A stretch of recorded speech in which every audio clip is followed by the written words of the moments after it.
কেমন আছো বন্ধুরা? আশা করি সবাই ভালো আছো, আমিও ভালো আছি।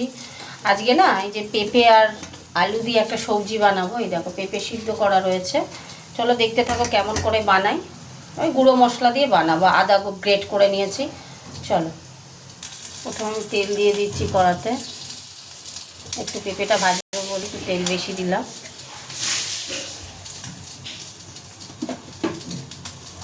তেলের মধ্যে আমি দেবো একটু মিষ্টি, দেবো মিষ্টি দিয়ে দিলাম।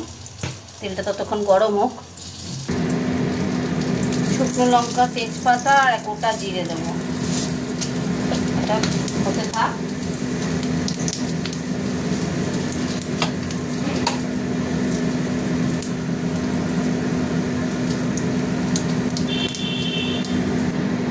দুটো কাঁচা লঙ্কা দিয়ে দিলাম। এইবার আমি সবজিটা দেবো।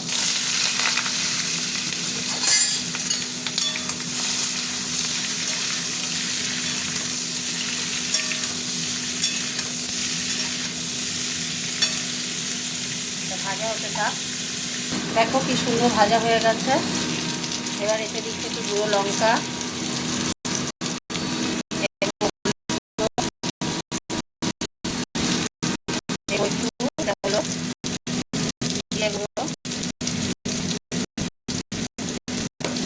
আর দেবো ধনে গুঁড়ো। ব্যাস, আর কিছু লাগবে না। দিয়ে দেবো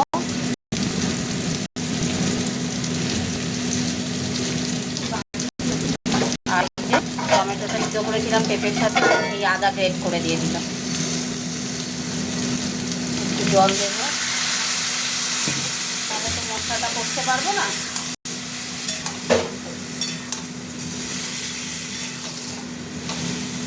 কষা হতে থাক।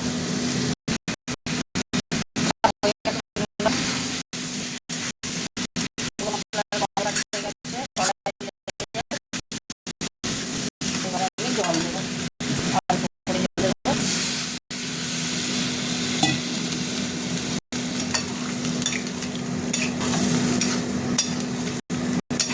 নিরামিষ পেঁপের ডালনা, কোনো মশলা টশলা দিয়ে না, শুধু গুঁড়ো মশলা দিয়ে নিরামিষ পেঁপের ডালনা হলো, বুঝেছো? বুঝলে?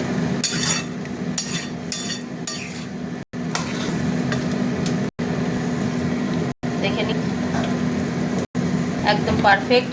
শুধু একটু নুন দিতে হবে, নুনটা কম লাগছে।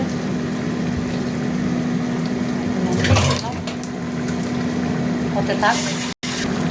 4টে লঙ্কা দিয়ে দিলাম, দিয়ে এটা চাপা দিয়ে একটুখানি গ্যাসটাকে না মিডিয়াম আঁচে দিয়ে হবে।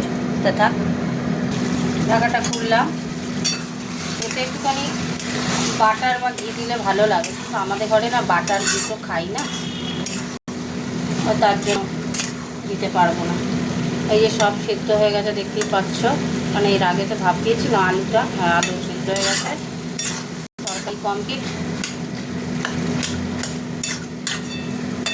চলো, হয়ে গেল আমার পেঁপের ডালনা। গ্যাস অফ করে দিলাম। চলো তোমাদের সাথে একটু কথা বলে নিই। এই মাছ দিয়েছে, মাছ খেয়েছিস?